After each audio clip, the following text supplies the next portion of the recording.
okay, that's what I've learned, and now I'm going to try it out real life. Yeah, absolutely. Okay, we are going live, and we're just waiting for our. There we go. We're on Periscope, and we are on YouTube, and LinkedIn will be coming up in 3, 2, 1. Welcome to Real Hospitality Live. I have the best job in the world. I get to hang out with my friends. I get to talk to professionals from around the world. Today, I get to spend time with two of my favorite people ever. Is my friend David Derpak, who is one of the top and most celebrated educators, not only in Canada, but around the world, and his business partner with their new venture, Christine Couvelier, who is one of the top R&D chefs in the world, who's the former chair of George Brown, top education for culinary in North America and the world. Welcome, guys. I've been anticipating working with you and talking with you again. I know we have conversations back and forth all the time, but to get both of you on the same screen in the same room is a hoot. Thank you so much for coming. Thanks, Jason. Your new project is Teach, Taste, Learn, which is absolutely clear and crisp about what you do. The two of you are professionals in your own right, and to be able to combine what you're doing is such a benefit to not only education, but to the hospitality and culinary industry. It's amazing to actually have a powerhouse come together like this. Tell me about your new project. Let me start a little bit, Jason, and then Christine will cut me off and fill in. Basically, it's exactly as you said. It's a marriage, and taking all of the expertise that my colleague Christine has in the culinary world, and the research and development, as well as her experience in terms of working in different colleges, marrying that with my background in education, having been in education for many years, as the hair left on my head will tell you, and just kind of combining those two things into an opportunity to work together. So working with hospitality, working with culinary colleges to try to improve everything from operations to safety planning to instruction. And that's what we're looking to do. Well, and we're not saying that the colleges are doing everything wrong. We're saying this is an opportunity for us to come in and evaluate what the colleges are doing, particularly now. The hospitality and culinary industry is reopening around the world. There's a new way of doing things. People haven't been at restaurants in a while, and people haven't been in school in a while. So this is an opportunity to talk to the industry, to find out what they need, what solutions they have to have with the graduates they may be hiring, and translate those needs to the colleges to be able to say, all right, here are some courses, here's a different way of doing things, so that when the graduates come out, they'll be able to jump into the industry and provide help that is relevant and current. Well, and that's in the outline of what you're doing. I mean, you're doing curriculum review, coaching, all of these things. And when you're doing curriculum review, what are some of the things that you're looking for that are relevant, or that you would add to a particular curriculum? Well, if we think about the target employer, what would be the target employer for your culinary students? And are you teaching them the skill set that they'll then be able to use when they get hired? Right. And I think, adding new ideas in, we had the pleasure of working with an amazing gentleman, Chef Mark Burton. And what he talked about was bringing in his passion for things like foraging and sustainable foraging, studying sustainable fisheries, looking at ways that sustainable fishing occurs in different parts of the world. That's just one example. For a fellow like yourself, who I've had the pleasure of working with, I'm sure that every restaurant you go into and every classroom, you go, hey, that's a good idea. I'd like to try that. Or, oh, I never thought of that. And so for me, I've been in classrooms from Chile to China and all over China, Vietnam, Brazil. And every single time I've gone in a classroom, I think, wow, that's a good idea. I never thought of that. Or incorporating certain aspects of technology to enhance the curriculum delivery. And then you even break into, how is that curriculum delivered?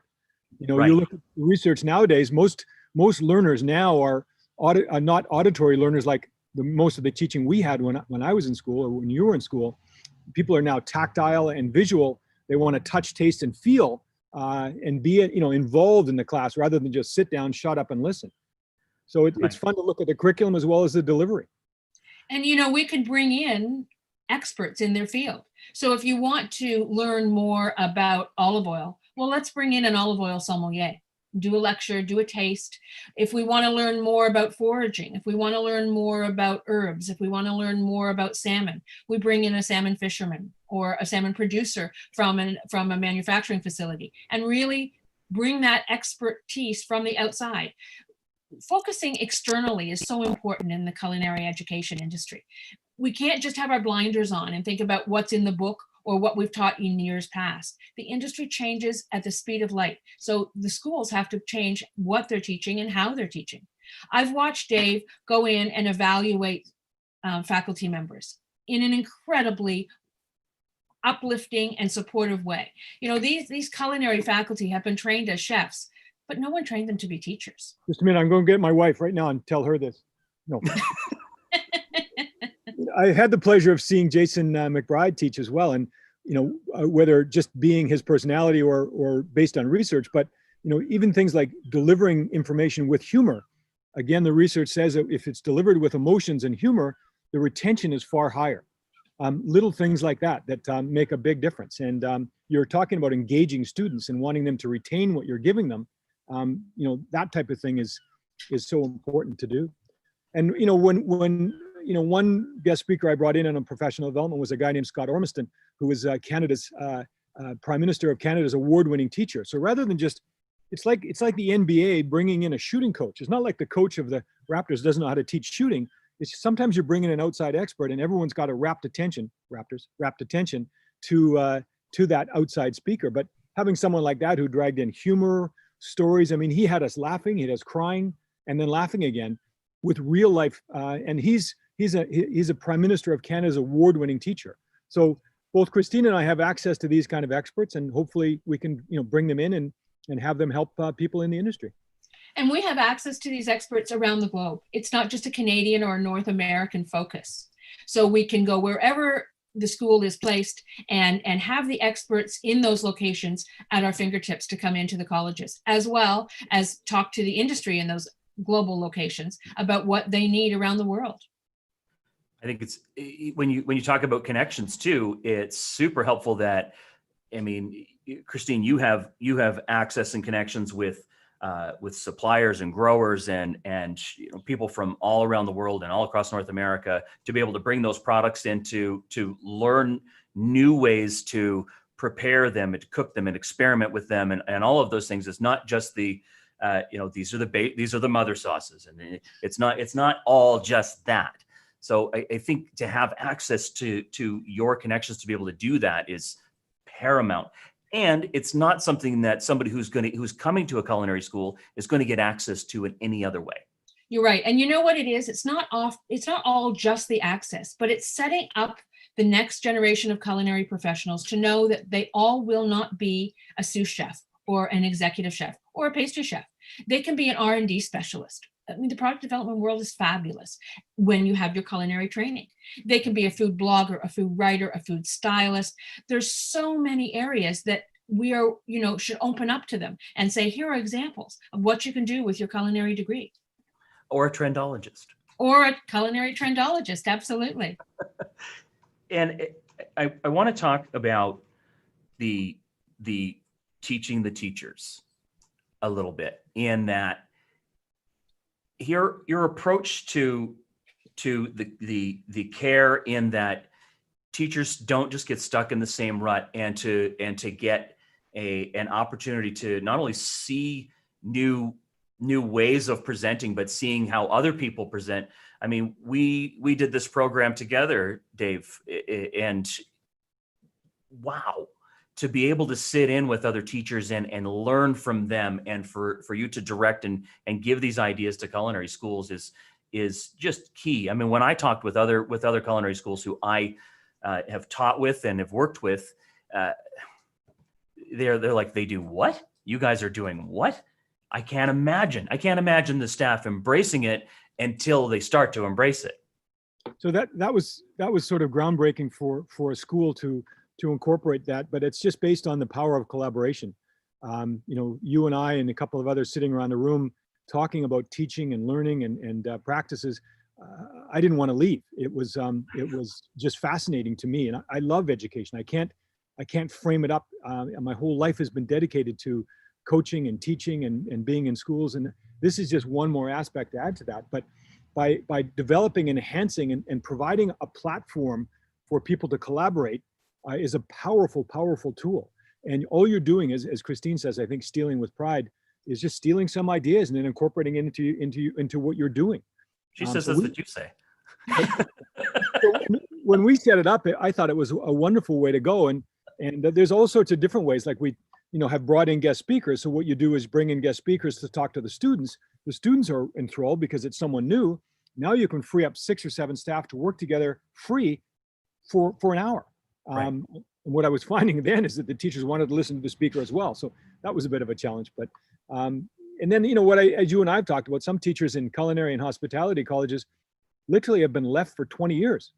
And no one's, other than a 2-minute evaluation, someone says, pass, you continue teaching. That's the only feedback. I mean, what we would do and what I have done, we'd sit in there for hours and watch people. You and I have done this together, and then sit and do a breakdown, break the lesson down piece by piece, everything from the, the finish to, to the engaging at the start. Then talk about things like, how can we incorporate technology? We took an idea with a camera where in a science class or in high school or in a technology class or an IT class, there's often a camera right over, say, a lathe or right over a science experiment to see the actions. Well, we took that idea and pulled that right into, say, a kick decorating class. So rather than sit back like most people, where you're back 25 feet and they're all trying to see what's going on and over someone's shoulder. If they're short, they've got a direct route. If they're tall, they look like a giraffe in about a week.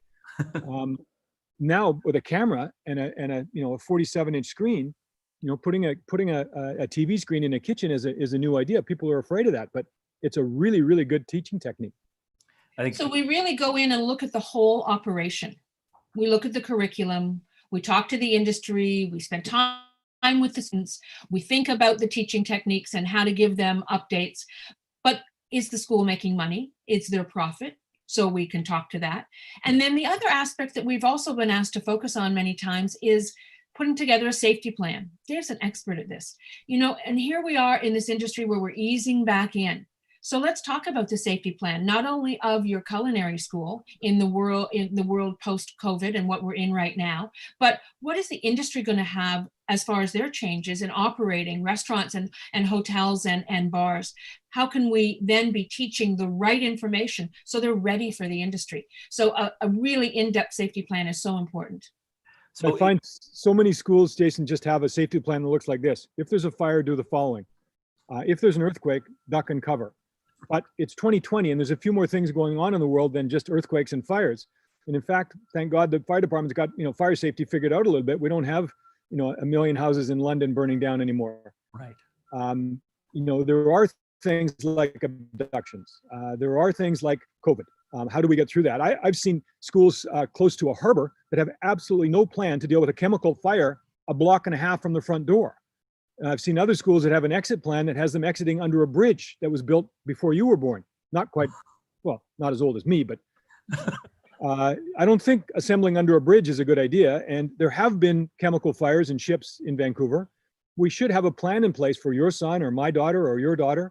And those are fun to put together. And they're unique in each place. You can't just kind of take a cookie cutter plan that says duck and cover and go outside after the earthquake. Well, you're right beside 6 80-story buildings. Maybe that's not the right place to be, that kind of thing. When you talk about COVID, I mean, that's the elephant in the room too. I mean, I hate to talk about it because everybody's talking about it, but this is an opportunity to talk about your expertise and to be able to discuss setting up teaching programs so that chefs coming out can say, okay, what have we learned from this? And how can we move forward? And how can we be safe in food handling and in working together in small spaces and social distancing and what PPEs do we need and all of that stuff, right? So, I mean, to be able to have those conversations with people who maybe aren't even thinking that, they're just thinking, we're going to get back in the classroom and do what we were doing for the last 20 years. Right. And maybe right now they can't get back into the classroom 24/7. They can't run a 5 or 6 day a week course. So maybe we also help them adjust how they set up their curriculum timetable. They're in for a few hours, a couple days a week. We're keeping the social distancing, but in those other days, they're out in the industry getting some real life experience. Some of their courses might have to be taught online. Well, let's evaluate that. There's nothing more boring than a really bad online course, because all of us have been through them. So let's think about the way to engage and the way to teach properly online so that you're still learning. When they go back into those kitchen rooms and those kitchen classes, they have that information from online, they adapt it to the kitchen. So Jason, what I would say there is that prior to March, not anyone in the world even knew what a PPE is. So now, they call it the new normal, and people say it's not going to go away right away. What I know is that crisis is often the driver of change, and many professionals have adapted. I look at the paramedics. They've got the PPE on, they've got everything covered before they get out and deal with someone. They've had to adapt rather quickly. So I think, given the COVID crisis and the financial and economic as well as safety drain, bringing in 2 consultants for 3 days a week, whatever the case may be, you don't have to tie 2 people to your salary and cost you more money. It's a short period of time. Again, your decision. It could be a week, 3 days, a 2-hour visit with staff, whatever the case may be, to get that change, to get that information, to get that experience. We can move on to other colleges, and that college isn't straddled with 2 people. And we wouldn't leave any college that we would visit with a list of, here's what's wrong. We're going to say, here's what's right, here's some ideas, and here's some solutions you can implement. So really think about what's working, what's not working, what's missing, and how to get there.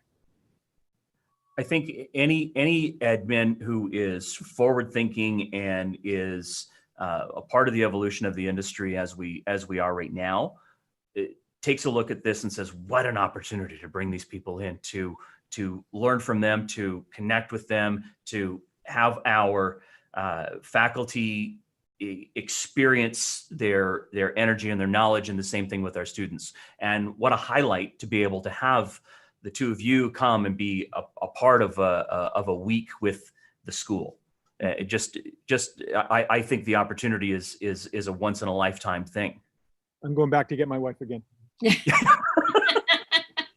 No, Captain, my captain, your wife knows that I love you, Dave. I know that. Jason, I love you too. The thing I would say is that, what you're going to do is bring in experience. I'm in contact now with culinary colleges in the Philippines. I was touching base with some in China today, Indonesia. Christine has got contacts across Canada as well as United States. So it's an idea, as I said before, gee, I never thought of that, or that's what they're doing over here. So you get 2 people to bring these ideas, both from the industry as well as education, and just blend them and then share that. And now is the time the industry needs help more than ever. Right. And so this is an exciting opportunity for us. I think also when people learn what your backgrounds are and the schools that you've made successful, there are a lot of schools who shadow in comparison to the schools that the 2 of you have operated and run and helped become a success. That to be able to get the opportunity to learn how that happened from you is unbelievable. Well, we worked with a colleague, and I won't mention the name, but after one Pro-D session that we pulled together, he came to me and thanked me very much for caring, and held both my hands with his hands, which is probably not good anymore in COVID, but it was pre-COVID, and said, I just want to thank you so much. I learned so much. And this was the example. He said, no one has given me any information in 20 years. I've been doing the same thing all the way along every year because it's easier to do that. But right. Now I'm going to actually go into my classroom and change the way I teach for the rest of my career. And I just can't thank you enough. And I'm thinking, gee, I didn't think anyone would think that little session was that powerful. But I mean, you and I have looked at the research on everything from chunking to incorporating technology, but everything is based on caring. And basically, as Christine and I have talked, this is about taking professional information, giving it to employees and sharing it with staff, and showing them you care, that this is what I do. And we want you to know that what you're doing is important to us as a college or as a facility, and we really want to make sure we help you. And we want to set them up for success in any way that we can. So whether it's setting up the faculty for success or the culinary school and the students as well, let's set everybody up for success. I even just listening to the two of you talk, I mean, makes me swoon. But I think people who are watching this are probably sitting there going, who knew that there are people out there with this experience, with this much care, who want to help the industry, not just the food service industry, but also who we put into the food service industry and who's teaching those people. That's like I said, what an opportunity. I can't say that enough, to have a chance to work with the two of you. And I love having you guys on, and I love talking shop with the two of you in both levels, in both just in the academic and also in the food. Anytime I have either of you on the phone, I never want to hang up. And thanks so much for coming on. I mean, your company, Teach, Taste, Learn, is really a gift to the industry. Thank you. Thank you for all that you say. Anyone interested, certainly have them reach out to teachtastelearn.com and set up a time with us. We can discuss their particulars and a time for us to come and visit them and really set them up for success for the future. Well, this is, if you have anything to add before we go, I mean, we are live, so this is a great opportunity to add anything that you'd like. Well, one thing I was thinking, Jason, is one college we were working with is we listened to some people in the industry and talked about people getting great training, but no business sense.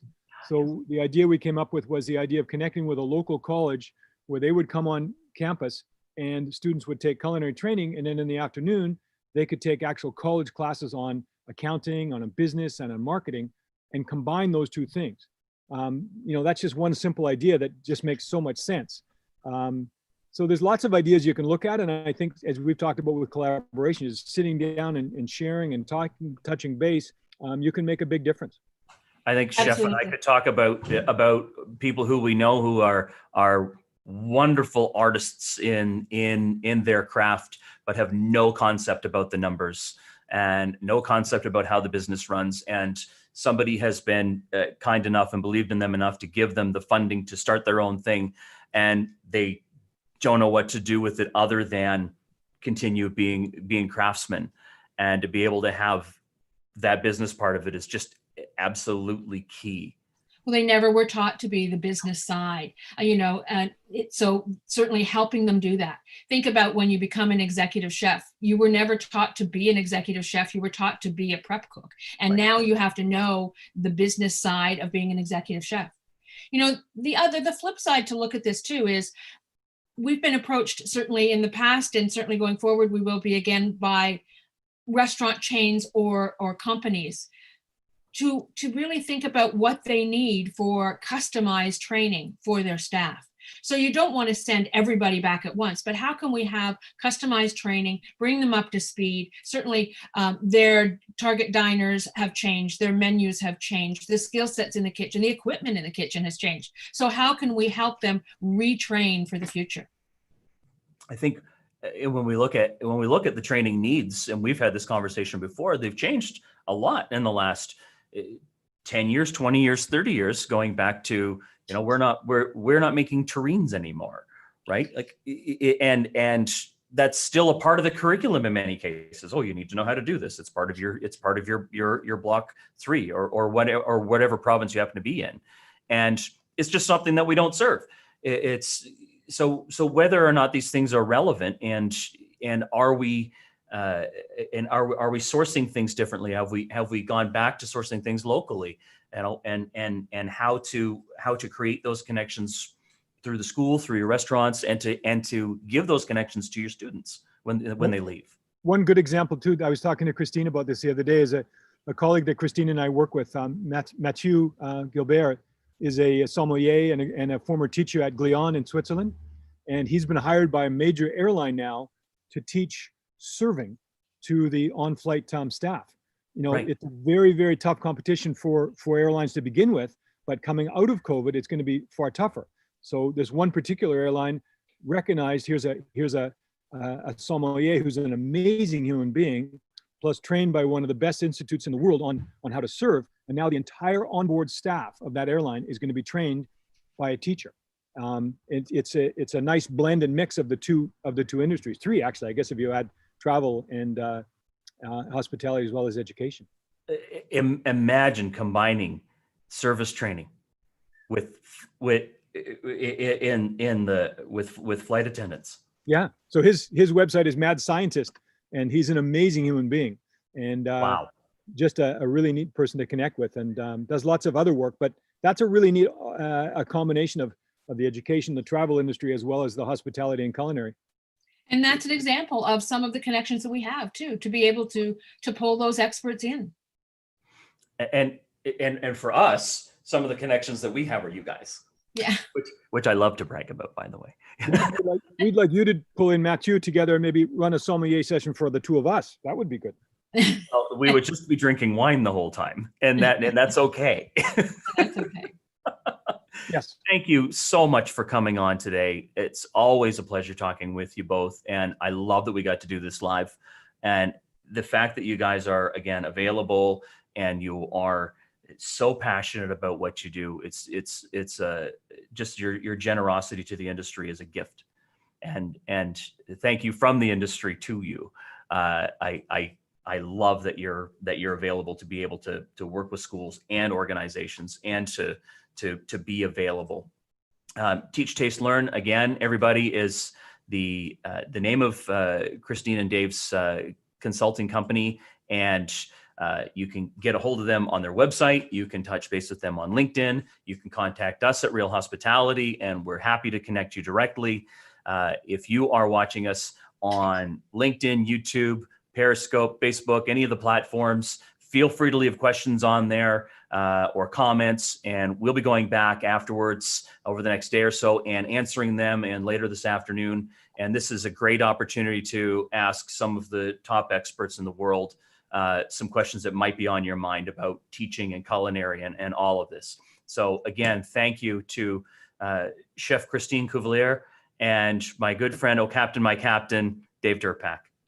Thank you so much for your time today. Thanks, Jason. Thanks, Robbie. Robbie says.